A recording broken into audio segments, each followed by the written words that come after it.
ভাঙ্গা রাস্তায় দুর্ভোগে ক্ষুব্ধ জনজীবন। বৃষ্টির জলে মৃত্যু ফাঁদে পরিণত ব্যস্ত সড়ক। রাস্তা নির্মাণের দাবিতে মহিলাদের পথ অবরোধ এবং তীব্র বিক্ষোভ। ভিডিওর আশ্বাসে সাময়িক স্বস্তি। দীর্ঘদিন ধরে বেহাল অবস্থায় পড়ে রয়েছে কমলপুর থেকে ভায়া মরাছড়া দুর্গাচৌমুহনী যাওয়ার ব্যস্ততম সড়ক।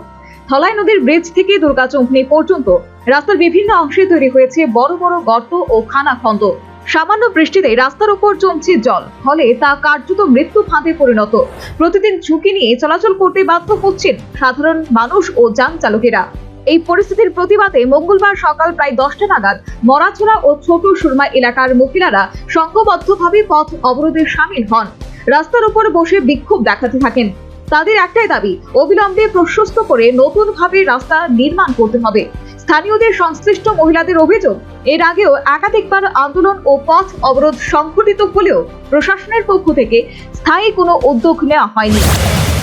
রাস্তাটা কমলপুর টু মরাছড়া ভায়া দুর্গাচৌমুহনী, কৈলাসহর, ধর্মনগর, আগরতলা। আচ্ছা, এইসব রাস্তা যাওয়া যায়, কিন্তু এই রাস্তাটা আমরা চাই অতি সত্তর ভালো হোক, তাড়াতাড়ি এই রাস্তার কাজ শুরু হোক। রাস্তাটা জায়গা জায়গা ভাঙ্গা, পোলাপানি অ্যাক্সিডেন্ট করে, গাড়ি ঘোড়া অ্যাক্সিডেন্ট করে, বাইক অ্যাক্সিডেন্ট করে। এরপরে সাইড নাই, রাস্তার সাইডে দিয়ে সাইড নাই, রাস্তাটা অনেক ছোট। তা রাস্তাটা আর একটু বড় হোক আর অতি তাড়াতাড়ি কাজটা করা হোক। এর জন্য আপনারা বিধায়কের কাছে দাবি রেখেছেন? আবেদন করতেছি সরকারের কাছে। আচ্ছা, বিধায়ককে জানাইছেন এলাকায়? হ্যাঁ, বিধায়ককে জানানো হয়েছে, অথচ আরো 2-1 রাস্তার মধ্যে এইভাবে রাস্তা আটক করা হয়েছে, কিন্তু এখনো কোনো কিছু হয়েছে না। এইবার আমরা সব মহিলা মিলা বইছি, আমরা এটা একটা শেষ নিষ্কাশ না হইলে আমরা এনতে উঠতাম না। অবরোধের ফলে ব্যস্ততম এই সড়কের দুই প্রান্তে আটকে পড়ে বহু যানবাহন। তৈরি হয় দীর্ঘ যানজট ও চরম বিশৃঙ্খল পরিস্থিতি। আমরা রাস্তাটা কমলপুর থেকে মরাছড়া হইয়া দুর্গাচৌমুহনী হইয়া আমপাশে গেছে।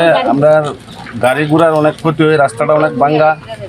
রাস্তাটা আমরা অতি সত্তর ভালো করবার লাগিয়া আমরা এখানে রাস্তা অবরোধ করা হয়েছে। আমরা গাড়ি গুড়ি ছাড়তেছে না, সব আটকে রেখে দিছে তারা। খবর পেয়ে ঘটনাস্থলে পৌঁছান সংশ্লিষ্ট ভিডিও। তিনি আন্দোলনকারীদের সঙ্গে কথা বলে জানান, ইতিমধ্যে রাস্তা নির্মাণের উদ্যোগ গ্রহণ করা হয়েছে এবং অত্যাধুনিক মানের রাস্তা তৈরি করা হবে। ভালো না, তো আমি এখানে নতুন আসছি, আসার পরেই আমি যখন প্রথমে এই রাস্তাটাতে যাই তখন দেখছি যে রাস্তার অবস্থাটা খুব খারাপ। তখন আমি এটা প্রথমে জানতে চাইছিলাম পিডাব্লিউডি ডিপার্টমেন্টের কাছে এই রাস্তাটা কার আছে। তখন পিডাব্লিউডি ডিপার্টমেন্ট বলছে এটা পিএমজিওএসের রাস্তা এবং এটার নাকি টেন্ডারও হয়ে গেছে। তারপরে আমি পিএমজিওএসের যে এক্সিকিউটিভ ইঞ্জিনিয়ার আছে ওনার সঙ্গে কথা বলি। উনি বলেছেন যে এটা মানে পিএমজিওএসের রাস্তা এটা ঠিক আছে, যে এটা স্যাংশনও হয়েছে, এটার ওয়ার্ক অর্ডারও হয়ে গেছে। এখন এটা তারা সয়েল টেস্টিং করছে। সয়েল টেস্টিং করছে মানে এই রাস্তাটা একটা অত্যাধুনিক পদ্ধতিতে করা হইব, সেই জন্য সয়েল টেস্টিংটা করে পাঠানো হয়েছে। সয়েল টেস্টিংয়ের রিপোর্টটা আসার পরে তারা এই রাস্তা। প্রশাসনের এই আশ্বাসের পর শেষ পর্যন্ত অবরোধ তুলে নেন মহিলারা। তবে স্থানীয়দের প্রশ্ন, শুধু আশ্বাস নয়, কবে বাস্তবে শুরু হবে রাস্তা নির্মাণের কাজ, এখন সেদিকেই তাকিয়ে সকলে। Bureau report, news vanguard.